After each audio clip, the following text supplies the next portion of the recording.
Welcome to all. നമ്മൾ ഇന്ന് discuss ചെയ്യുന്നത് ക്ലാസിഫിക്കേഷൻ ഓഫ് കോസ്റ്റ് ആണ്. കോസ്റ്റ് എന്ന് പറഞ്ഞാൽ നമുക്കറിയാം, ഒരു പ്രൊഡക്ഷൻ പ്രോസസ്സിൽ ഇൻകർ ചെയ്യുന്ന എല്ലാ എലമെന്റിനെയാണ്, അതായത് എല്ലാ എക്സ്പെൻസ് ഐറ്റത്തിനെയാണ് നമ്മൾ എന്ത് പറയുന്നത്, കോസ്റ്റ് എന്ന് പറയുന്നത്. അപ്പൊ അതിന്റെ ക്ലാസിഫിക്കേഷൻ എക്സാമിൽ ചോദിക്കാറുണ്ട്, എസ് ആയിട്ടൊക്കെ. നിങ്ങൾ PG സ്റ്റുഡൻസ് ആണെങ്കിലും ഇതൊരു ഡിഗ്രി ടോപ്പിക് ആണെങ്കിലും അത് നമുക്ക് ക്വസ്റ്റ്യൻ പേപ്പറിൽ കാണാറുണ്ട്. നമുക്ക് ആക്ച്വലി 7 തരത്തിൽ we can classify the cost on the basis of nature അല്ലെങ്കിൽ element, or by function, by identifiability, by variability, by controllability, by normality. അങ്ങനെ ഒരു 6 ബേസിസിലാണ് നമ്മൾ നോർമലി ക്ലാസിഫൈ ചെയ്യുക. പിന്നെ ഒരു അതർ കോസ്റ്റ് എന്ന് പറഞ്ഞ ഒരു കാറ്റഗറി ഉണ്ട്. ഒരു നേച്ചർ ഓഫ് അല്ലെങ്കിൽ നേച്ചർ ഓർ എലമെന്റിന്റെ ബേസിൽ നമ്മൾ കോസ്റ്റിനെ 3 ആയിട്ടാണ് ക്ലാസിഫൈ ചെയ്യുന്നത്: material cost, labour cost and expense. First വരുന്നതാണ് എന്ത്, മെറ്റീരിയൽ കോസ്റ്റ് എന്ന് പറയുന്നത്. അതായത് ഒരു പ്രൊഡക്റ്റ് മാനുഫാക്ചർ ചെയ്യാൻ യൂസ് ചെയ്യുന്ന റോ മെറ്റീരിയൽസിന്റെ അല്ലെങ്കിൽ മെറ്റീരിയലിന്റെ കോസ്റ്റിനെ, അതിനെയാണ് നമ്മൾ എന്ത് പറയുന്നത്, മെറ്റീരിയൽ കോസ്റ്റ് എന്ന് പറയുന്നത്. Actually it is the cost of material used for manufacturing A particular product, അല്ലെങ്കിൽ ഒരു work order or A service. ഒരു സർവീസ് പ്രൊവൈഡ് ചെയ്യാൻ, അല്ലെങ്കിൽ ഒരു വർക്ക് ഓർഡർ എക്സിക്യൂട്ട് ചെയ്യാൻ, അല്ലെങ്കിൽ ഒരു പ്രൊഡക്റ്റ് മാനുഫാക്ചർ ചെയ്യാൻ നമ്മൾ ഇൻകർ ചെയ്യുന്ന മെറ്റീരിയലിന്റെ കോസ്റ്റിനെയാണ് നമ്മൾ എന്ത് പറയുന്നത്, മെറ്റീരിയൽ കോസ്റ്റ് എന്ന് പറയുന്നത്. ഇപ്പൊ എക്സാമ്പിൾ പറയുകയാണെങ്കിൽ ഡ്രസ്സ് ഉണ്ടാക്കുമ്പോൾ എന്താണ് അതിന് ആവശ്യമായിട്ടുള്ള റോ മെറ്റീരിയൽ, അതുപോലെ എന്താണ് മെഷീൻസ്, ബിൽഡിങ്സിനൊക്കെ യൂസ് ചെയ്യുന്ന ലൂബ്രിക്കൻസ്, കോട്ടൺ വേസ്റ്റ്, ബ്രിക്സ് എല്ലാം പെടും. നമ്മൾ ആ റോ മെറ്റീരിയൽ മാത്രമല്ല പെടുക, ആ പ്രൊഡക്റ്റ് മാനുഫാക്ചർ ചെയ്യാൻ നമ്മൾ യൂസ് ചെയ്യുന്ന every element of material included in material cost. Next വരുന്നതാണ് എന്ത്, ലേബർ കോസ്റ്റ് എന്ന് പറയുന്നത്. ലേബർ കോസ്റ്റ് എന്ന് പറഞ്ഞാൽ എന്താന്ന് വെച്ചാൽ, ഒരു നമ്മൾ ഒരു വർക്കറിനെ എംപ്ലോയ് ചെയ്യാൻ വേണ്ടിയിട്ട്, ഒരു പെർട്ടിക്കുലർ പ്രോസസ്സ് കംപ്ലീറ്റ് ചെയ്യാൻ വേണ്ടിയിട്ടുള്ള വർക്ക് ഫോഴ്സിനെ എംപ്ലോയ് ചെയ്യാൻ ഒരു എംപ്ലോയർ ഇൻകർ ചെയ്യുന്ന കോസ്റ്റിനെയാണ് നമ്മൾ എന്ത് പറയുന്നത്, ലേബർ കോസ്റ്റ് എന്ന് പറയുന്നത്. ആക്ച്വലി നമുക്ക് ലേബർ കോസ്റ്റിനെ രണ്ടായിട്ട് തരംതിരിക്കാം: ഡയറക്റ്റ് ലേബർ കോസ്റ്റ് എന്നും ഇൻഡയറക്റ്റ് ലേബർ കോസ്റ്റ് എന്നും. ആക്ച്വലി ഡയറക്റ്റ് കോസ്റ്റ് എന്ന് പറഞ്ഞാൽ linked to the remuneration for work carried out, അതായത് വർക്ക് ചെയ്യുന്നതിനുള്ള ആ ഒരു പേയ്മെന്റിനെയാണ് നമ്മൾ ഡയറക്റ്റ് കോസ്റ്റ് എന്ന്. അത് ബോണസ് ആയിരിക്കാം, അല്ലെങ്കിൽ എന്തെങ്കിലും സാലറി ആയിരിക്കാം, അങ്ങനെ എത്ര വർക്ക് ചെയ്തു അതിന് നമ്മൾ പേ ചെയ്യില്ലേ, അതിനെയാണ് നമ്മൾ എന്ത് പറയുന്നത്, ഡയറക്റ്റ് കോസ്റ്റ് എന്ന് പറയുന്നത്. ഇൻഡയറക്റ്റ് കോസ്റ്റ് എന്ന് പറഞ്ഞാൽ ആക്ച്വലി ഇത് ലിങ്ക് ചെയ്തിരിക്കുന്നത് വർക്കിനെ അല്ല, എംപ്ലോയിനെയാണ് ലിങ്ക് ചെയ്തത്.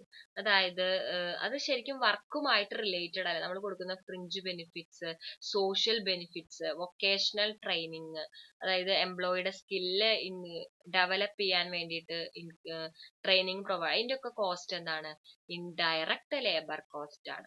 സോ ലേബർ കോസ്റ്റ് എന്ന് പറഞ്ഞാൽ എന്താണ്, ഒരു എംപ്ലോയറിനെ ഒരു ഓർഗനൈസേഷനിൽ എംപ്ലോയ് ചെയ്യാൻ, അല്ലെങ്കിൽ അയാളുടെ വർക്ക് മാക്സിമം ഒബ്റ്റെയിൻ ചെയ്യാൻ വേണ്ടിയിട്ട് ഒരു എംപ്ലോയർ ഇൻകർ ചെയ്യുന്ന കോസ്റ്റിനെയാണ് നമ്മൾ എന്ത് പറയുന്നത്, ലേബർ കോസ്റ്റ് എന്ന് പറയുന്നത്. നെക്സ്റ്റ് വരുന്നതാണ് എക്സ്പെൻസ് എന്ന് പറയുന്നത്. എക്സ്പെൻസ് എന്ന് പറഞ്ഞാൽ റവന്യൂ ജനറേറ്റ് ചെയ്യാൻ വേണ്ടിയിട്ട് ഇൻകർ ചെയ്യുന്ന കോസ്റ്റിനെയാണ് നമ്മൾ എന്ത് പറയുന്നത്, എക്സ്പെൻസസ് എന്ന് പറയുന്നത്. It is the cost of doing business.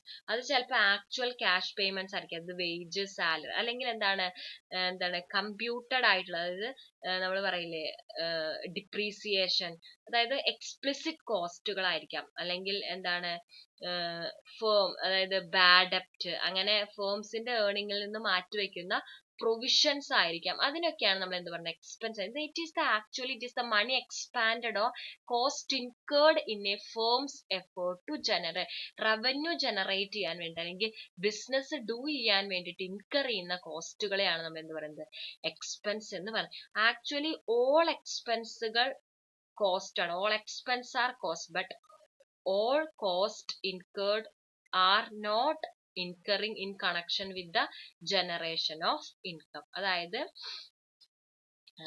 Income generate ചെയ്യാൻ വേണ്ടിയിട്ട് ഇൻകർ ചെയ്യുന്ന കോസ്റ്റുകളേനെ നമ്മൾ എന്ത് പറയുള്ളൂ, എക്സ്പെൻസ് എന്ന് പറയാം. അതായത് എന്താണ് such as എന്താണ് cost incurred in acquisition of income generating asset. അതായത് ഇൻകം ജനറേറ്റ് ചെയ്യാൻ വേണ്ടിയിട്ട് നമ്മൾ ഇൻകർ ചെയ്യുന്ന കോസ്റ്റുകളെ മാത്രമേ നമ്മൾ എക്സ്പെൻസുകളായിട്ട് കൂട്ടുള്ളൂ. അതായത് അസറ്റിന്റെ പർച്ചേസോ അങ്ങനെ നമ്മൾ ഇൻകം ജനറേഷൻ പർപ്പസിന് വേണ്ടി ഇൻകർ ചെയ്യുന്ന കോസ്റ്റിനെയാണ് നമ്മൾ എന്ത് പറയുന്നത്, എക്സ്പെൻസ് എന്ന്. It is the expense four doing business or it is the expense incurred four creating revenue. ഇനി പ്രൊഡക്ഷൻ ബൈ ഫംഗ്ഷന്റെ ബേസിൽ നമുക്ക് കോസ്റ്റിനെ 9 ആയിട്ട് തരംതിരിക്കാം. ഫസ്റ്റ് വരുന്നതാണ് എന്ത്, പ്രൊഡക്ഷൻ കോസ്റ്റ് എന്ന് പറയുന്നത്. അതായത് കോസ്റ്റ് ഓഫ് സീക്വൻസ് ഓഫ് ഓപ്പറേഷനെയാണ് നമ്മൾ എന്ത് പറയുന്നത്, പ്രൊഡക്ഷൻ കോസ്റ്റ് എന്ന് പറയുന്നത്. അതായത് റോ മെറ്റീരിയലിന്റെ സപ്ലൈ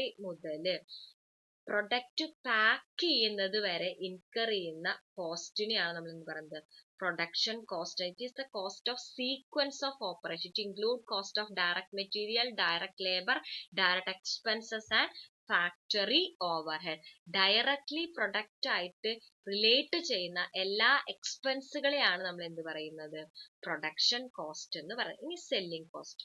സെല്ലിംഗ് കോസ്റ്റ് എന്ന് പറഞ്ഞാൽ ഡിമാൻഡ് സ്റ്റിമുലേറ്റ് ചെയ്യാൻ വേണ്ടിയിട്ട്, ഓർഡേഴ്സ് സെക്യൂർ ചെയ്യാൻ വേണ്ടിയിട്ട്, അതായത് മാർക്കറ്റിംഗ് പർപ്പസിന് വേണ്ടിയിട്ട് നമ്മൾ ഇൻകർ ചെയ്യുന്ന കോസ്റ്റുകളെയാണ് നമ്മൾ എന്ത് പറയുന്നത്, സെല്ലിംഗ് കോസ്റ്റ് എന്ന് പറയുന്നത്. അഡ്വർടൈസ്മെന്റ് എക്സ്പെൻസ് ആയിരിക്കാം, നമ്മൾ വേറെ എന്തെങ്കിലും കസ്റ്റമേഴ്സിനെ അട്രാക്ട് ചെയ്യാൻ വേണ്ടിയിട്ട് എന്താണ് ക്രിയേറ്റ് ചെയ്യുന്ന എന്തെങ്കിലും ബ്രോഷേഴ്സ് ആയിരിക്കാം. അങ്ങനെ മാർക്കറ്റ് ക്രിയേറ്റ് ചെയ്യാൻ വേണ്ടിയിട്ട്, ഡിമാൻഡ് സ്റ്റിമുലേറ്റ് ചെയ്യാൻ വേണ്ടി, അല്ലെങ്കിൽ ഡിമാൻഡ് ക്രിയേറ്റ് ചെയ്യാൻ വേണ്ടിയിട്ട് നമ്മൾ ഇൻകർ ചെയ്യുന്ന എക്സിബിഷൻസ് ഒക്കെ കണ്ടക്ട് ചെയ്യുക, അത് ആ കോസ്റ്റിനെയാണ് സെല്ലിംഗ് കോസ്റ്റ് എന്ന് പറയുന്നത്. ഇനി ഡിസ്ട്രിബ്യൂഷൻ കോസ്റ്റ് എന്ന് പറയുന്നത്. അതായത് ഡിസ്ട്രിബ്യൂഷൻ കോസ്റ്റ് എന്ന് പറഞ്ഞാൽ പാക്ക്ഡ്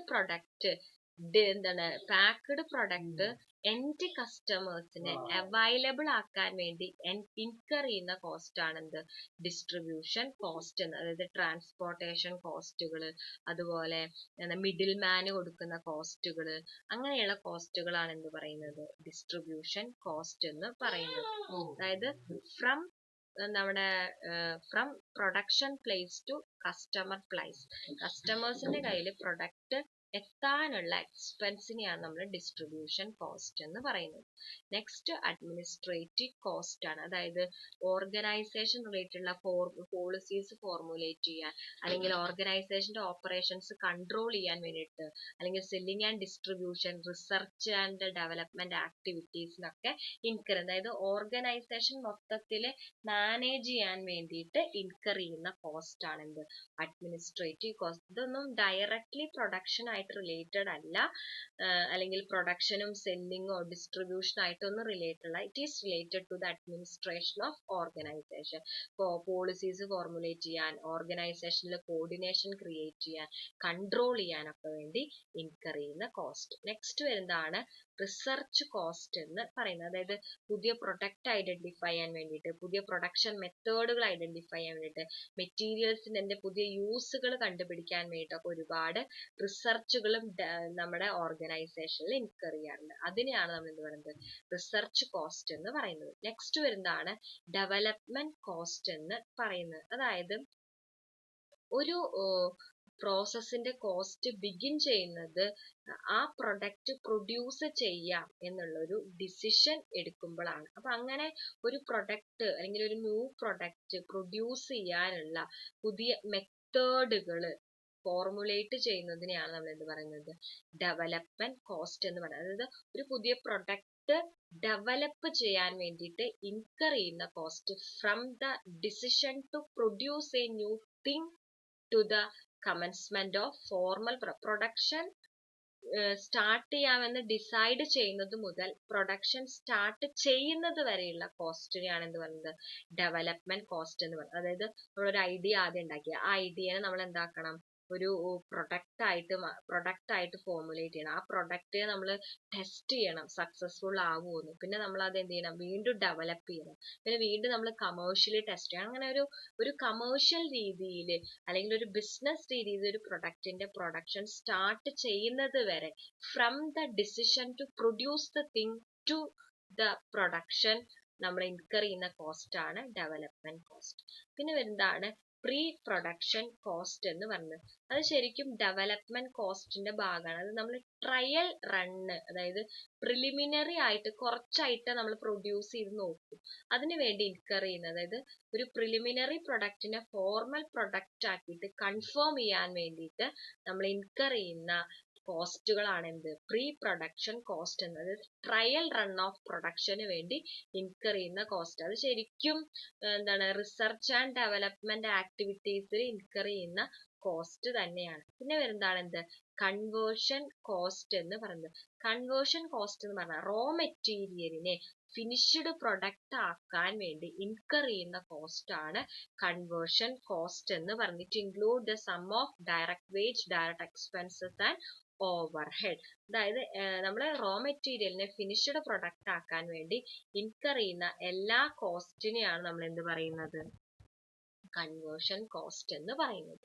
നെക്സ്റ്റ് വരുന്നതാണ് പ്രൊഡക്റ്റ് കോസ്റ്റ് എന്ന് പറയുന്നത്. അതായത് ഇൻവെന്ററിയുടെ കോസ്റ്റ്, അതായത് ഒരു പ്രൊഡക്റ്റിലേക്ക് അസൈൻ ചെയ്യുന്ന കോസ്റ്റ് ആണ് എന്ത്, പ്രൊഡക്റ്റ് കോസ്റ്റ് എന്ന് പറയുന്നത്. ഇപ്പൊ മാർജിനൽ കോസ്റ്റിംഗ് ആണെങ്കിൽ എന്താണ്, നമ്മൾ വാരിയബിൾ കോസ്റ്റ് ആണ് പ്രൊഡക്റ്റിലേക്ക് അസൈൻ ചെയ്യുന്നത്. പക്ഷെ അബ്സോർപ്ഷൻ കോസ്റ്റിംഗിലാണെങ്കിലോ വാരിയബിൾ കോസ്റ്റും ഫിക്സഡ് കോസ്റ്റും നമ്മൾ അസൈൻ, അങ്ങനെ ഒരു പ്രൊഡക്റ്റിന് നമ്മൾ ചാർജ് ചെയ്യുന്ന കോസ്റ്റിനെയാണ് നമ്മൾ പറയുന്നത് പ്രൊഡക്ഷൻ കോസ്റ്റ്. അത് in case of marginal costing ആണെങ്കിൽ it is the sum of variable cost. In case of absorption ആണെങ്കിൽ it will be the total of fixed cost and variable cost. ഈ രണ്ട് ടോപ്പിക്സ് ആണ് നമ്മൾ ഡിസ്കസ് ചെയ്യുന്നത്. So first നമ്മൾ പറഞ്ഞത് on the basis of എന്താണ്, ഫസ്റ്റ് നമ്മൾ പറഞ്ഞത് on the basis of nature അല്ലെങ്കിൽ എലമെന്റ് ആണ്. അപ്പൊ അത് നമ്മൾ മൂന്നായിട്ടാണ് തരംതിരിച്ചത്, material, labour and expenses. Then by function ആണ്. ഇത് 9 ക്ലാസിഫിക്കേഷൻ പറഞ്ഞു, എളുപ്പമാണ്. നിങ്ങൾ ആ ഹെഡിങ്സ് ഒക്കെ ഒന്ന് കാണാപാഠം പഠിച്ചു വെച്ചാൽ മതി, ബാക്കിയൊക്കെ നമുക്ക് ഉണ്ടാക്കി എഴുതാവുന്നതാണ്. Thank you.